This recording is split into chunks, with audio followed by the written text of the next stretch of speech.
Welcome back to the Soil Health Indicator webinar series. We're going to give everyone a minute or two to get into the webinar. Often takes a few minutes for people to log in and admit it. So thank you again. Hopefully you've been able to see all the webinars in the series. If you haven't, Susan has been posting those at the link on this introduction slide, and she'll put the link in the box as well, or in the chat box. So if you weren't able to catch the other webinars, you can go back and watch them. They've all been posted, and the webinar from today will also be posted when completed. Oops, I just lost my screen. Here we go. So thanks again. Hopefully you've been able to catch a few of these over the last week. And sorry, I've got the pop-up poll in my way. If you can take a minute and answer the poll, that would be great. It gives us an indication of who's attending the webinars. We appreciate that. It also gives us feedback on the topic. And I think for those of you that have been attending, we do have a separate survey that we would like you to fill out if you can. And Susan will put up the link to that at the end of the webinar. You can receive one certified crop advisor CEU soil and water management credit, but you have to attend the whole webinar. And at the end, a QR code will come up and you can scan that to get your credit if you have the CCA app. If not, you can email Susan your name and your CCA number, and she can make sure you get the credit, or you can put it in the chat as well. All right, can you go to the next slide, Susan? I don't think I can. All right. So just a recap of the different webinars that we've held. Again, the goal here was to help people better understand the indicators that are being measured, or as a farmer or person working in the ag industry are able to have measured, so that you can determine or evaluate the health of soil on your operation. And we hope to offer more soil health webinars, so getting your feedback is critical to focusing on the right topics. So with that, today will be our last webinar in this year's series, and the webinar today is focused on carbon, something we've been hearing a lot about, especially in the time of climate change, and trying to understand how we can use our agricultural soils as a sink for carbon to help both with mitigation and adaptation to climate change. It's definitely an indicator of soil health, and it's complex. And that's why we have invited the expert today, Dr. Caitlyn Hicks Pries from Dartmouth College. She's been working with our team recently, looking at some soil health data and carbon fractionation data. So it's been really great to meet her and work with her more.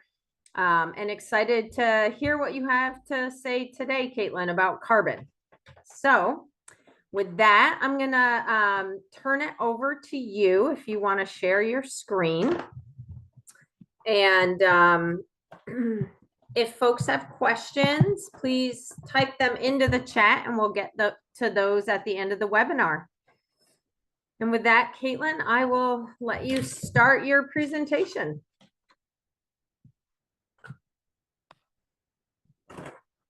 Oh, you were sharing. Yes, I lost my audio unmute button, so I had to go back. My apologies. There you go. Can't see it. Now we're there. Okay. There we go. All right. Yeah, it'd be important for me to unmute. So thank you all for coming today. I'm hoping I can leave enough time for questions, because I would really love to hear your questions. What was unclear, or what are you curious to learn more about? So I'm going to talk about carbon today. Specifically, I'm going to be talking about carbon persistence, and wondering if soil health is connected to carbon persistent and what management practices can promote long-term carbon storage. And I first wanted to tell you a little bit about myself.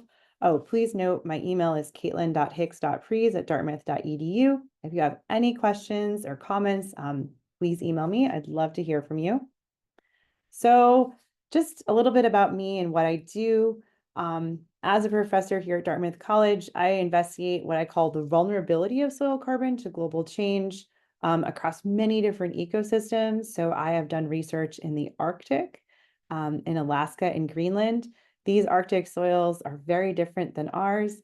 They're characterized by permafrost, so they have these horizons that are basically frozen ice, frozen in ice year round, and they have lots and lots of organic carbon. One thing about the organic carbon in these permafrost soils is as the soils thaw and it warms, a lot of this carbon is going to the atmosphere. And this could be a positive feedback to climate change, whereby the microbes are eating the carbon and they're respiring it as CO2, just like we eat organic carbon in our food and respire it as carbon dioxide, so do the microbes. And one of the issues is most of the carbon in this permafrost is not protected. So it's really vulnerable as the climate changes to being lost to the atmosphere. So that's been like a big focus of my research. I've also worked in temperate ecosystems. Okay, there we go. Looking at how carbon persists with climate change in forests, in wheat fields in France. That's what this little green one, these circles here are heaters surrounding soil. There was also an experiment in Hawaii. So in many different ecosystems, I have heated up soils to see what types of carbon is lost and how does climate change affect carbon's persistence in the soil.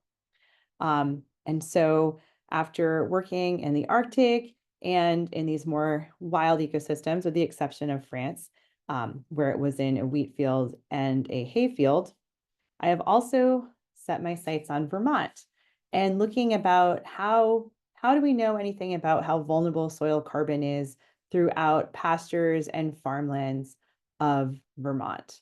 And so I started to get involved with an NRCS project and was really happy to work with Heather Darby on the State of Soil Health project in Vermont. And we specifically looked at soil carbon fractions, which I will explain to you in a little bit, and how these fractions can help inform how persistent soil carbon is. So whether the carbon that you all are doing a great job of storing on your farm fields here in Vermont, whether that carbon is going to stay around as we undergo climate change. And so we know that soil health positively correlates with soil carbon storage. Most of the soil health metrics are measures of soil carbon storage. For instance, active carbon is one type of soil carbon. Bulk density is lower when you have higher soil carbon. Microbial activity is higher. Biotic activity, I know, was one of the topics of the webinars, is higher when you have higher soil carbon. So we know if you have healthier soils, they have more soil carbon. But as I mentioned earlier, not all soil carbon is equal in terms of its long-term sequestration. Some of this soil is more vulnerable to being lost due to climate or even management changes. And so how can we know that the carbon that we're storing is going to withstand the test of time? So I have some introductions about different types of soil carbon now. So soil carbon is heterogeneous.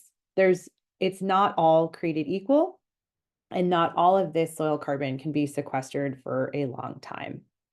And so there's many ways that we can sort of split soil carbon into different pools or different fractions, either empirically in the lab or conceptually. And we know not all of it's going to sort of behave the same. Not all of it is going to be as responsive to management or to climate. And so what are ways that soil carbon is heterogeneous? So there are many ways to characterize this heterogeneity. you could characterize soil organic carbon by its source or input. So there's many different ways that soil carbon gets into the soil. Plant residues, especially above ground residues, might be the most obvious one because we actually see those sitting on top of the soil. So leaf litter, corn stover, hay, if you're not going to pick it up from your field, that is a carbon input to soils. Roots are really important. In agricultural fields, roots are a more important source of soil organic carbon than leaves and leaf litter or corn stover type things are, than those above ground crop residues. It's thought that over 50% and up to 2 times. So 50% of soil carbon is coming from roots, and in some cases, roots are supplying 2 times more soil carbon than above ground plant tissues. So roots are a huge source of soil carbon. And these roots themselves, when they die, become part of soil carbons, but the roots also exudate carbon.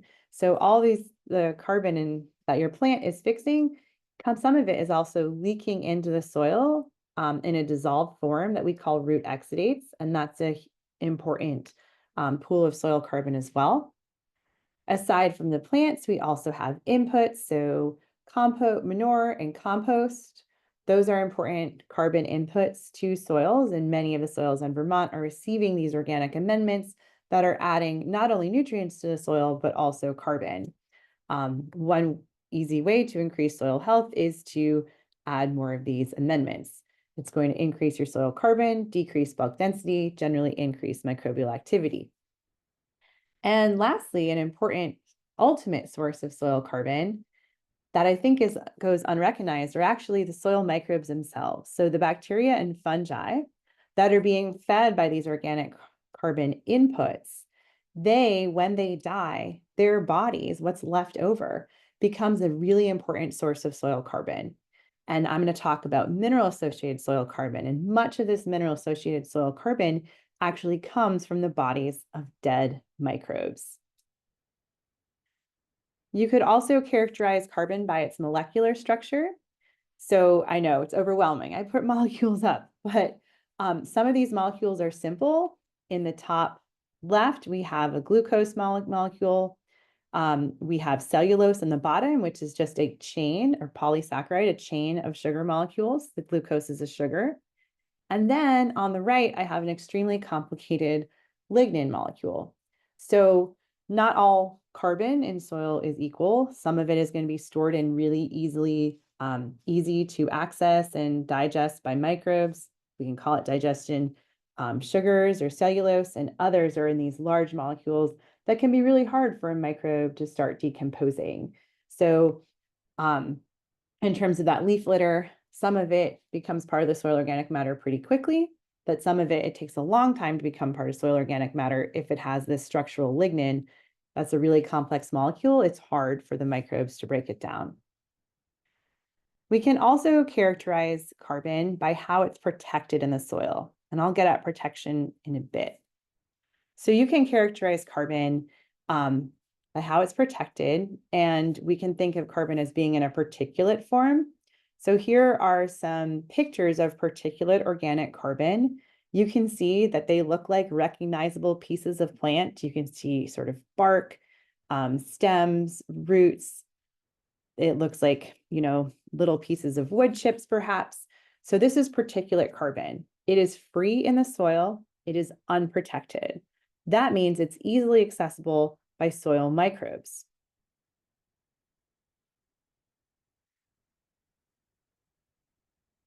We then have aggregated soil carbon, and I know one of the webinars was all about aggregates. We love aggregates here.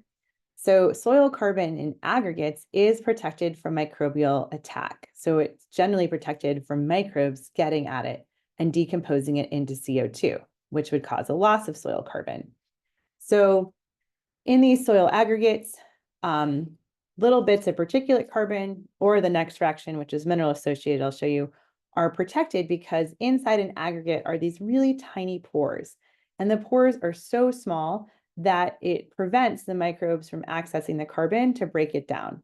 So more aggregates, especially more of these micro aggregates, can increase soil carbon protection. And lastly, what is a focus of today's talk is mineral-associated soil carbon, which oftentimes does not come into these soil health conversations. So we think generally soil carbon as a whole, we know about soil aggregates, but we generally don't think of this mineral-associated soil carbon. And this mineral-associated soil carbon is carbon where the molecules are actually bound to soil minerals. And this makes it so that the microbes cannot access it. So it tends to be stored for a longer amount of time in soils. And to understand how these protection mechanisms work, I first want to review what we know about how microbes eat. So, oh, that didn't work. Hopefully, there we go. Okay. So ultimately, we want to know how easily microbes can eat organic carbon. That determines how long it persists in the soil. And we might ask ourselves, well, wait, how does a microbe eat? Does it have a mouth like this microbe does in this picture? Does that microbe then move to where the organic carbon is and somehow ingest it like an animal would? No, microbes do not have mouths. Instead, molecules of organic carbon have to diffuse through soil pores in soil water to the microbe in order for it to enter its cell membrane and to fuel the microbe, and where it then decomposes that carbon and respires out CO2. So first, there wouldn't be a white background here, there'd be a blue background because this can only happen in the pore space of soils where diffusion can happen. Second, the microbe itself has to produce a lot of enzymes. So all of these colorful shapes here are different enzymes. These enzymes will then leave the microbial cell and diffuse into the soil solution, where if the microbe is lucky, like they are in this picture, it will meet a molecule, in this case, a polysaccharide. The enzyme will break it down into a smaller molecule, which can then diffuse back through the soil solution and into the microbial cell itself. So this is how a microbe eats. A lot of things have to go right for this to happen. They have to have enough energy to produce the enzymes in the first place. Once they, eat a lot of carbon, the cell divides. When those microbes die, that microbial biomass then becomes important, or what we call necromass, because the microbe has died, becomes an important part of the soil carbon. What happens if that carbon is mineral associated is that the minerals can prevent the enzymes from actually accessing the organic molecules. So in this picture, we have a sad microbe. It has produced an enzyme, but that enzyme cannot do anything in the soil solution because in black, we have the representative of that organic molecule. It is stuck to the side of a soil mineral, and the active site that the enzyme would use to sort of cleave that molecule into a smaller piece that could diffuse back to the microbe, it's now no longer accessible to the enzyme. Thus, that carbon is stuck in the soil and the microbe cannot access it for decomposition. So by this protection, it causes this mineral-associated organic carbon to stay around in the soil for longer and to be less vulnerable to change. So I mentioned before that I have done many global change experiments. And in these global change experiments, I have repeatedly found that the particulate carbon, that carbon that's like free plant pieces in the soil, is more easily lost. And that means it's more easily decomposed by microbes than mineral-associated organic carbon. In the experiment on the right, that was where we warmed deep soils in a forest in California. We warmed soils to +4 degrees Celsius throughout the whole soil profile. We saw large losses of soil carbon, but 80% of the loss was in the particulate organic carbon. Yes, some mineral-associated organic carbon was lost, but it was a much smaller amount. In the experiment on the left, this is an experiment I'm currently running at the Dartmouth Skiway in Lyme, New Hampshire. We're looking at how changing snowpack affects organic carbon, and we're finding a loss of particulate-associated organic carbon. particulate organic carbon, that unprotected pool, but thus far the mineral associated carbon has not changed. So again, if we want to store soil carbon in our soils for the long term, we're hoping to increase not just the total amount of carbon, but the amount that is mineral associated. So how do we measure this? How do we actually get at how much soil carbon is minerally associated? So we can have a soil fractionation. This is a lab procedure. It's empirically defined where we attempt to split soil carbon into these functionally different pools. And there are many ways that one can fraction soil, and they're always operationally defined. So we can fraction soil by sieving, so by size. Basically, we can take soil, we sieve it through a sieve. In this case, is a 53 micron sieve. And what is on top of the sieve, we call the particulate carbon. So it's also like sand and other pieces of soil, but it tends to be the carbon that's not associated with soil minerals. And what falls through the sieve, that fine fraction, is the mineral associated carbon. We can also do this by soil incubations. I always say this is when the microbes fractionate the soil for you. If you incubate a soil in a jar, and this is actually part of the cache analysis. So the soil health analysis will do a short-term incubation. The more carbon that's lost, the more active your microbial community, and that's good for soil health. So in this case, I always say it's the microbes are fractionating it for you because the microbes are going to eat the carbon that's easily accessible first. So at the beginning of your incubation, that's where you get sort of that particulate carbon being used. You can also use density. This is actually my preferred method, but it tends to be expensive and take a while. But you put the soil in a very dense solution, 1.6 milligrams per liter.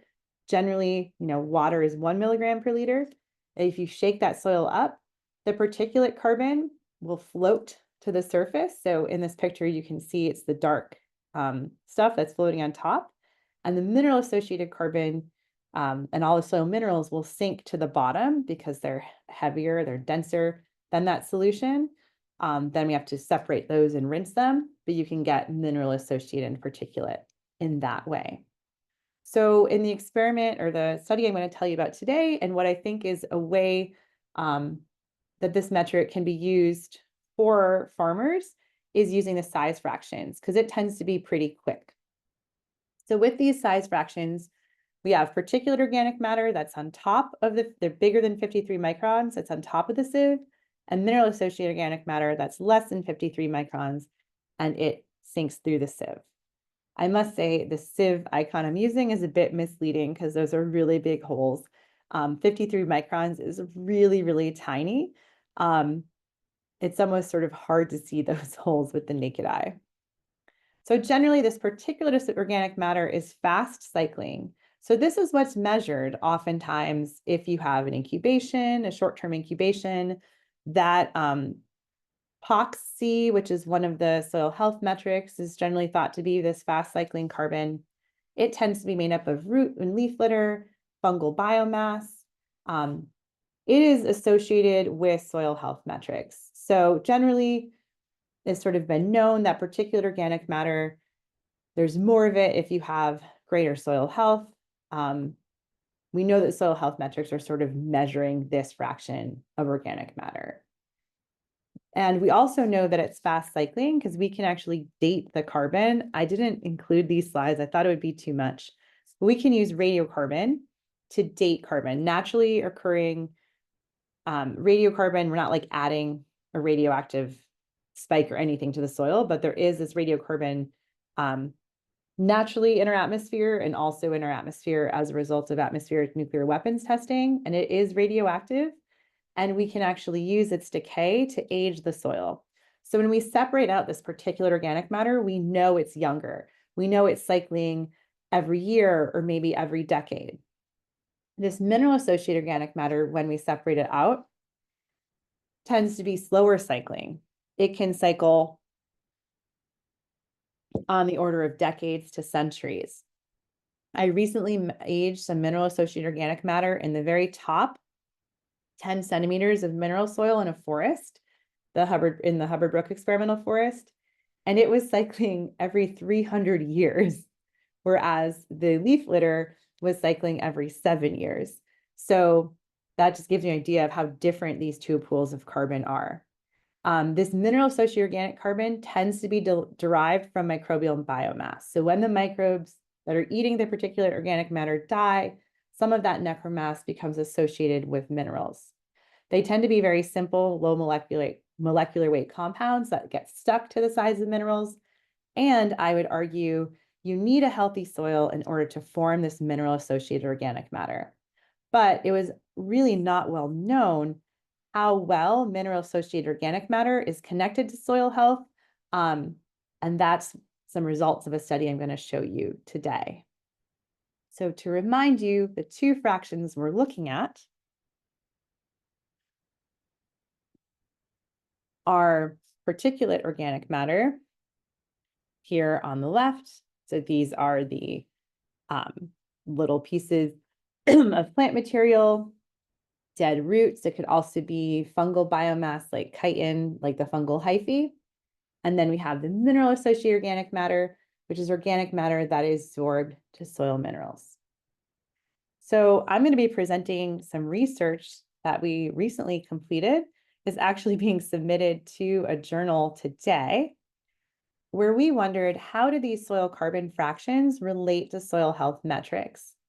And really what we wanted to know is, can we manage for mineral associated organic carbon in our soils?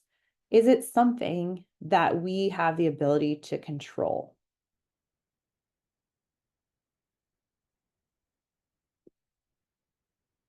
So this was part of the State of Soil Health Project, which was led by Heather Darby and Alyssa White at UVM. So thank you for the invitation to talk in the soil webinar today.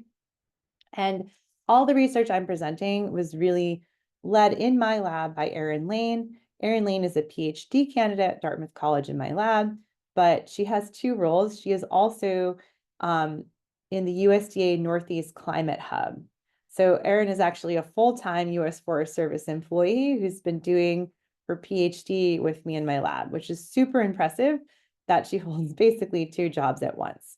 And she led all the research I'll be talking about today. So this project combined a bunch of researchers who were working across farm fields in Vermont on pre-existing NRCS-funded projects. And what we did is we went to all of these sites, over 190 fields total, and we all collected soil samples in the same way. And what my lab did is we asked for a subsample of the soil. So all the soils were sampled from the 190 fields and sent to Cornell for the full cache analysis. That's what was reported in the State of Soil Health Project. I then asked for a subsample of these soils to be sent to our lab, where we size fractionated them to see how much of this carbon is associated with soil minerals and how does that connect to soil health and management. So here's a map of Vermont showing rough locations of where the fields were sampled and what types of fields were sampled. So we have corn, much of it from the upper Champlain Valley, hay, pasture, vegetable, and some, I think, 1 or 2 wheat fields. But we have pretty good sample coverage throughout the state of Vermont. So the first question we wanted to ask is, how much of the soil carbon on Vermont farms is actually protected by minerals? Where are we at? We want to know, like, where are we at? How much can management help us? And like, what is the potential? So what we found, overall, we found that 60 to 70% of the soil carbon in Vermont is associated with soil minerals. So this is good news. The majority of our carbon is in these longer term forms, these forms that can be stored longer term and are more resilient to climate change. We found large differences in the amount of soil carbon, however, depending on what crop type the field was in.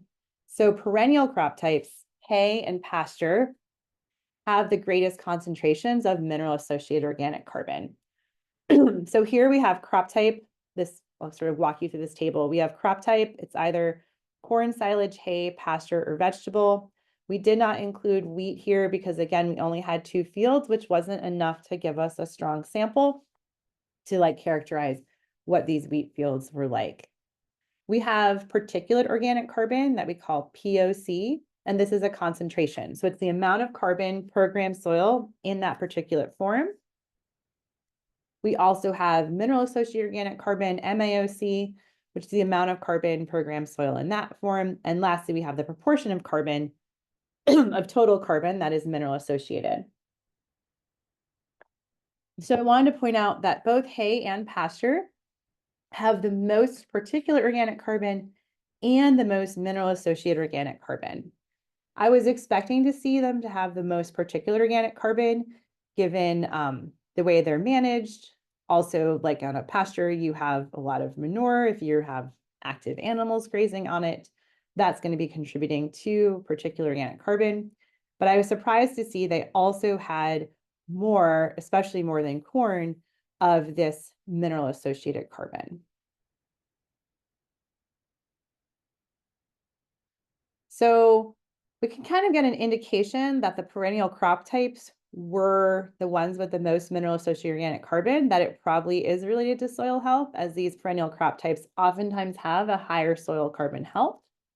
But we wanted to look at this more closely, and we use all of the data. So here, we did find a positive and significant correlation with soil health. So we have mineral associated organic carbon on our y-axis here, and the soil health index. I was just talking to Erin about this. We are missing our numbers here. She's fixing that right now. But we have this positive correlation so that as the soil health index increases, we have an increased amount of mineral organic carbon. And we have colored these by crop type. So annual crops are in orange, perennial is in green. Overall, this relationship is the same whether the crop is in annual or perennial, but you can see there's more of these green points to the right of the graph, indicating higher soil health and higher mineral associated organic carbon overall for these perennial crop types. Looking more in detail at some soil health metrics, we tested a lot of different soil health metrics to see which ones were correlated with mineral associated carbon. And there were 2 that came out as quite important. The first was aggregate stability. So as aggregate stability increases, we have higher concentrations of mineral associated organic carbon in our soil. Again, mineral associated organic carbon on the y-axis and aggregate stability on the x-axis. And this is not surprising. I mentioned that aggregates were important for soil for soil protection. So if you have mineral associated organic carbon that's within an aggregate, it's like doubly protected from being decomposed by microbes. Aggregate stability also correlates with a lot of other soil health metrics because it helps increase sort of porosity, so the amount of air that is in the soil, which will increase microbial activity. Mineral associated organic carbon is one of those things that's a little counterintuitive in that it protects carbon from being eaten by microbes. But in order to become mineral associated, that carbon has to sort of travel through a microbe first. So you want to have an active microbial population in order to create this mineral associated organic carbon pool. And speaking of that, the other big soil health metric that was correlated to mineral associated organic carbon was the amount of active carbon. So higher concentrations of active carbon were correlated with significantly more milligrams of mineral associated organic carbon in the soil, higher concentrations. And again, it seems that the more active the microbial community, the more of this carbon can be sort of funneled through the microbes and become associated with minerals. The other way this mineral associated organic matter can form is through the leaching of carbon. So when it rains, if the water sort of moves through leaf litter or particulate organic carbon, some of that will become dissolved. Think of it as like creating a tea.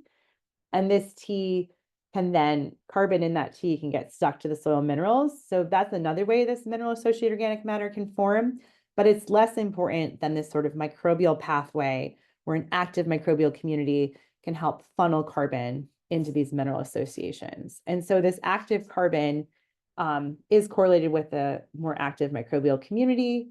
Some say it's correlated with particulate organic carbon. It's a little bit unclear of what this pool is exactly, but it does indicate a healthier soil and more of this mineral associated organic carbon. One thing that we tested that is something that is both a property of soils, but also something that can be changed by management was pH. And we were surprised that there was no relationship between the pH of a soil and the amount of mineral associated organic carbon. We thought that higher pH soils would have higher microbial activity and would have more of these mineral associated organic carbon. On the other hand, higher pH soils, like minerals can dissolve in low pH soils. So again, we thought higher pH soils would lead to more in this pool, but it seems, these are not forest soils, these are agricultural soils. So as long as the pH is above 5, there's really no relationship with mineral associated organic carbon. Overall, we found that this mineral associated organic carbon was also positively correlated, I meant to say correlated there, not associated, with particulate carbon. So here we have the mineral associated carbon on the y-axis and particulate on the x-axis. And so the more of the carbon that is in particulate organic carbon, the more we have as mineral associated organic carbon. So all of these metrics are really going hand in hand, which is great news. It means you don't necessarily have to be measuring mineral associated organic carbon on your farms, but if you have a good soil health, you have a lot of this particulate, you're more likely to have more of this mineral associated carbon. Hey, Caitlin, it's Heather. Yes. Somebody was asking if you could define aggregate. Oh, sure. I didn't define aggregate because wasn't there, it was like a webinar last There week. was, yeah, just Yes. for those that may not have been there. Okay, so an aggregate is essentially a cluster of soil particles. They're different sizes. So if you pick up the soil and you see, especially if you have worms in your soil, there's worm casings, those are big macro aggregates. So it's a cluster of soil minerals and organic matter sort of all stuck together. These are oftentimes roots help create them, more active microbial communities. They create biofilms, which help these aggregates form. There's different sizes of aggregates. And the more stable the aggregate is, the more it can protect organic carbon within the aggregate so that the microbes, their enzymes can't really travel to get to the organic carbon and leave it apart. And that organic carbon then can't travel back to the microbe within the aggregate. It gets sort of stuck within the aggregate. So aggregate stability is a measure of how stable those aggregates are. The more stable the aggregates are in a soil, the better they are at protecting the carbon. Hopefully that answers the question. And yes, stop me if there's other questions. I'm happy to answer at any time. Thanks, So, Caitlin. yeah. So overall, we have found that these soil health metrics are positively associated with the amount of this mineral associated carbon, which is great news. I also just wanted to look at what other factors could affect soil fractions. Particularly this mineral associated organic carbon, we do know overall, so we want to know what other factors affect these soil fractions. And these other factors are things that management cannot really affect. So climate or soil texture. And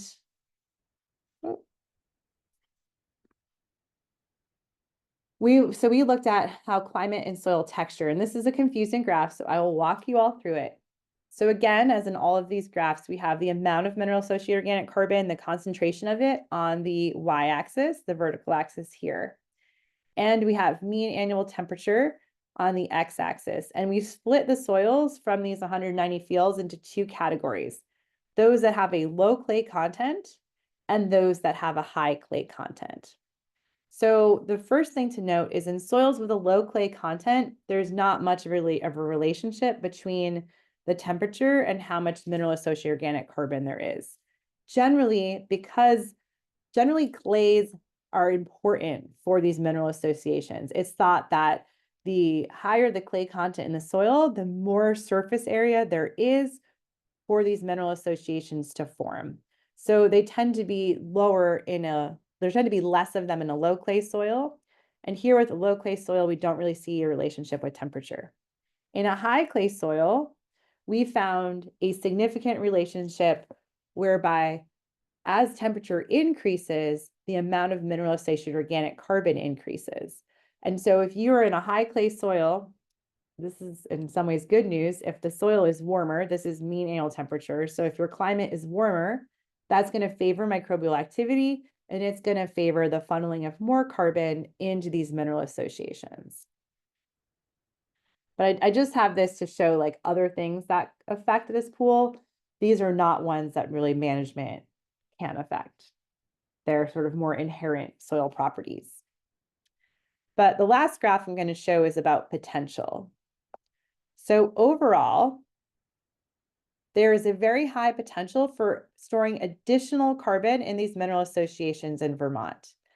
And so there is a positive relationship worldwide where you have more of this mineral associated carbon as you have a soil with higher clay and silt content. So soil with more of these fine particles that have a higher surface area, so think not sand, have a higher capacity to store minerals. This red dotted line here, and then the blue lines on either side, represent what we're thinking as the theoretical maximum amount of mineral associated carbon that can be stored in a soil. So it increases as the amount of clay and silt in a soil increases, but it has a maximum, right? There's only so many sites on a clay or silt sized particle that an organic carbon molecule can absorb to. So it's not something that can increase infinitely. Whereas particulate organic carbon, it can increase infinitely in some ways, right? It doesn't need to be stuck to a mineral. Think of a peat soil where it's basically all organic carbon. It's all in that particulate form. You can store lots and lots of carbon that way, but it's really vulnerable. Like if you have peat in a wetland and that wetland drains, a lot of that carbon will be respired by microbes. So we do have this theoretical maximum. So what we wanted to see was how close our soils in Vermont were to this theoretical maximum. And this black line here shows the relationship between mineral associated organic carbon and clay and silt content in our Vermont soils. Individual farm fields are the points. And what you can see is for the majority of our farm fields, we are way below this theoretical maximum, which means there's more that you can do to increase soil health and increase the amount of mineral associated organic carbon on your farms. So that's good news. We want carbon in this pool, and it looks like there's still a lot of capacity to increase this pool before you reach the maximum. So I wanted to leave a lot of time for questions, so I'm going to conclude now. If you take away one thing, or two things today, I want to say not all carbon is created equal. That carbon stored in mineral associations will stay in the soil for longer as the climate changes. I would love for you guys to take that away. That healthy soils do store more of this mineral associated carbon. Management practices that promote soil health, such as aggregates and active microbial communities, will increase the amount of this carbon in this important pool. I want to acknowledge everyone in my lab and the USDA NRCS for funding this research. And if you want to learn more, this is a scientific paper, but this is a very helpful one that talks about how we can conceptualize organic matter into these two forms and what does that mean for global change and soil management. So you should check out this paper if you can. If you don't have access to it, I can send it to you via email. Should have put my email on here. It's caitlin.hicks.pries@dartmouth.edu. I'll go back to my conclusion slide and I'd be happy to take questions. All right, great. Thanks, Caitlin. That That was excellent. It was really helpful and right at the right level. I know you were curious about that, but I think you hit this spot on. There are a bunch of questions, so Excellent. I love questions. yeah, they're in the chat too, but I'll read them. But if you want to look at them too, that's fine. All right. So the first question is on mineral associated organic matter carbon is formed by adsorption to soil minerals, specifically clay particles and maybe some silt, question mark. Did you check correlation of mineral associated organic matter with soil texture? And I think you ended up answering that. Yeah. And at what depth were soil samples taken? This is okay. So the depth was a top 15 centimeters or roughly, what is that, 6 inches, I believe. Yep. Is that right, Heather? I'm always thinking in centimeters. Yeah. Yep. Yeah. So it was the topsoil. And yes, silt also has these, silt also can have these sites for adsorption. Even sand can, depending, like sand is just a size, right? If it's just like pure silicate sand, no, they don't really have any sort of charge. But larger particles can have these sites, but there's going to be less of them because they have less surface area. So we generally think of silt and clay as being the most important. And with that sort of saturation, whether we've reached that theoretical maximum, that's in the surface soils, which means in deeper soils, we're likely even farther away from that theoretical maximum. So it shows a lot of potential. Great. Okay, the poll question has come up. So if people can take the time to answer that, that would be great. And I will ask another question from Deb Neer. And the question is active carbon the same as epoxy or something else? It is indeed the same as epoxy. Okay. So the big question has been sort of in the soil carbon community is like, what exactly is epoxy, right? We subject the soil to this chemical extraction and we get this pool of carbon out. And it's a little unclear of what we're actually measuring when we measure epoxy. But it does seem to correlate really well with these soil health metrics. We found it correlated well with this mineral associated organic carbon. So I think calling it active carbon that's available to microbes is one way to sort of conceptualize it, but it has been a bit of a mystery, I must say. I can see these now.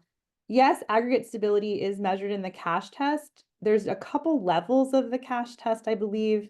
These soils were sent for like the super supreme level with all the different metrics. So I don't know if you selected like a lower level of the cache test, if you'd get aggregate stability. Do you know that, Heather?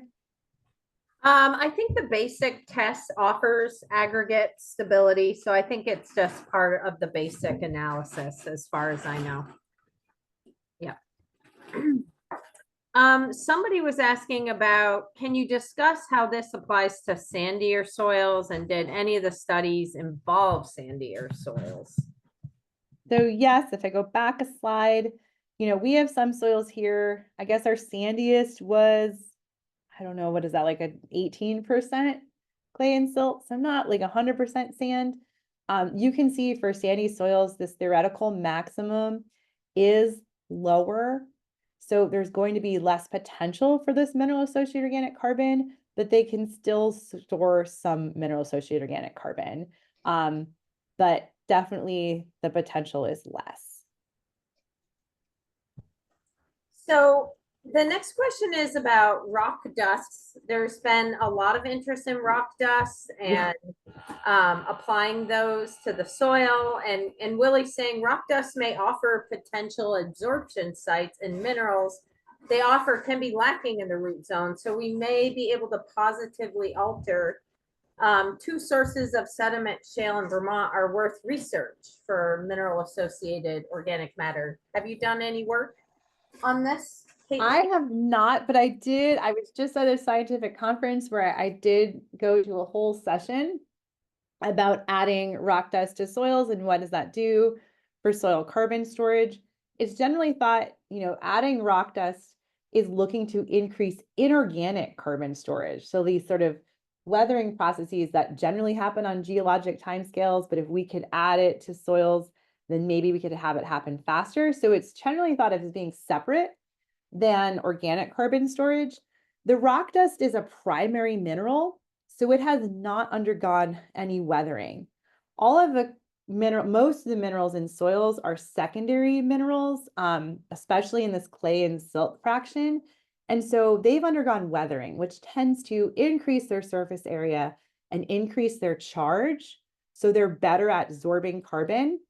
So when you first put rock dust in a soil, it could have some surface area, but it's not going to have a lot of charge. It's not going to be good at absorbing to absorbing to organic carbon. I'm not sure how long it would take for that dust to get into to be weathered into a point where it becomes good at absorption. So that's an open question. So this is kind of related, I think, about biochar. How might biochar addition affect mineral associated organic carbon, associated carbon? It's probably complicated, but do you have any initial thoughts? Yeah, I think we tend to put it in the soil because it's not biologically active. And so biochar will not become mineral associated because it's not going to be sort of funneled through that microbial activity and become microbial necromass and then get absorbed to a mineral. The idea is that the microbes aren't really going to be going for it at all. That being said, aggregates and biochar go hand in hand. Biochar tends to be hydrophobic. It doesn't like to get wet. And so it tends to move into soils aggregates where like water cannot get to it. And so when you have higher aggregate stability and biochar, that's going to store that biochar for a pretty long period of time. But I'd say it's probably not going to interact with the mineral associated organic carbon too much. Okay. And Kristen is asking, some of the fields were close to reaching potential. Is there more room for improvement in these, or are they maxed out? I'm wondering if you could go back to that slide. I had the same question. I was kind of curious. Yeah, so we had a couple here that are sort of within these blue sort of error bars. 1, 2, 3. I have it right up here, right? This slide? Yeah, I think so. So I would say this is a theoretical maximum, and it's like maybe they can go higher. And if they do, then we have to rethink what our sort of concepts in soil carbon, but it's possible. I would say like there's that particular organic carbon is still important and it still can contribute to carbon storage, right? 40% of the carbon is particulate associated. So if a field is maxed out in terms of its mineral associations, it can increase the amount of particulate carbon, but there just has to be an asterisk there that particulate carbon is going to be more vulnerable to being lost if there are large management or climate changes. But you can absolutely increase carbon storage. It's just going to be in a different form. So, I mean, this brings up something when I was reading through the paper that Aaron had written. I just got thinking about, well, where are these farms and what have they been doing? And that was the downside to the project for the rest of the audience, was that we weren't able to collect all the management data. So if you're a farmer on this call and you're wondering the same thing, we just couldn't get the management data from folks that were involved in the study. And I wish we had it, because it could really bring us one step, like an additional step closer to really understanding, management. Like, what are these farms doing that's pushing them into this? Right, those 4. Yeah, into this realm. And then what crops are they growing? Because if we also look, I think, at the one with the annual and the perennial crops, there are people growing annual crops that are reaching these like substantial levels of mineral associated organic matter, which sort of goes against, our thinking a bit. And, it's really trying to understand, well, yes, it's only 4 of 196, right? But understanding how people are managing and how they're pushing, the envelope there helps us help other people do the same thing. And if we don't know that, it's harder to move ahead faster, I feel like. Anyway. Yeah, yeah, absolutely. I mean, Erin did run some like very simple sort of t-tests with like no tillage and yes, like yes or Yeah. no tillage, but there's a big variety in yes or no tillage, right? Like putting it Yeah. in yes or no is tough.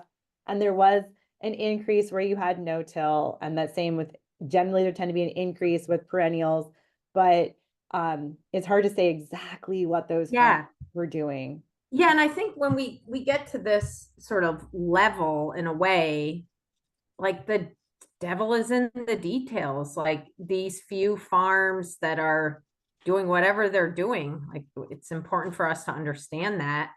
And in the state of soil health in general, that's what we found was we're doing really well, but we know we can do better because there are farms out there that are pushing these incredible, levels. Yeah. Then you're sharing something.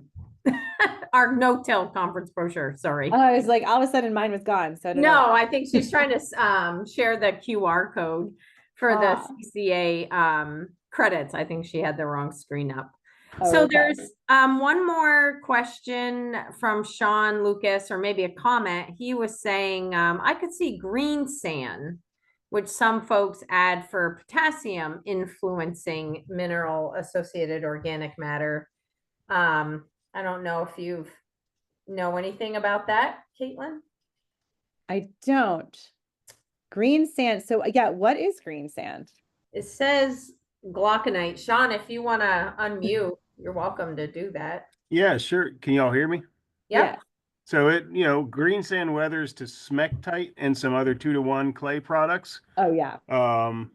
Some people use it as it's if you mine it naturally, it can be used in organic systems. Some people like it as a soil conditioner. It helps hold water, but a lot of people add it as a potassium source. Well, I shouldn't say a lot of people. Some people add it as a potassium source, and given that it weathers to those types of clays, I could see it potentially influencing this mineral associated organic matter. Absolutely. That'd be a really interesting thing to study. I think that sounds more promising than like the ground up basalt for sure, which a lot of the rock dust is a basalt. I like it better than biochar. All right. I'm gonna look into that. Very cool. All right. Well, it is 12:57. So if there are any other burning questions, please type them in. I think I got everyone's, or you're welcome to unmute yourself and ask as well. But otherwise, I want to take a minute to thank Caitlin. Thank you so much. That was really spot on, very helpful.